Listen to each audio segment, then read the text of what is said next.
things. So first thing, how to properly draw your bow. Second thing is stabilizers. What the heck are they? Third thing is don't let equipment dictate how you shoot, and shooting your bow is the most important thing that you can do to shoot better.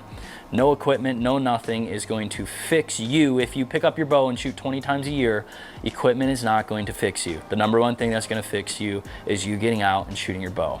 So what I will say is, you mess around with all this equipment, you do all this thing, most important thing is your fundamentals of form and getting out and shooting your bow. So once you mess around with stabilizers for a little bit, stick with it. Stick with something for a while and really get used to it, learn it, fine tune it, get the muscle memory, and then tweak. You can't be changing things all the time. You need your body to have time to get used to things, to perfect things, and then change. You don't want to be changing stuff every week or every time you shoot, because you're just going to be chasing your tail the entire time. Same goes for releases. You make it hotter, you make it colder, you make it longer, or whatever else, with a hinge, click, no click.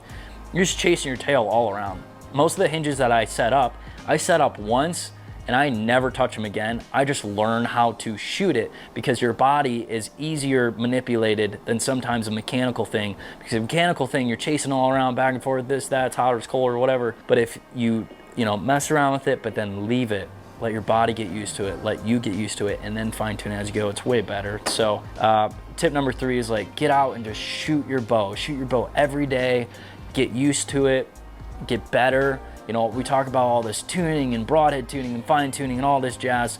Well, I hate to say it, but if all you did was go out and shoot your bow instead of worrying about all this other stuff, you probably would be a way better shot than the little bit of micro tuning that you did. And that's just the plain facts.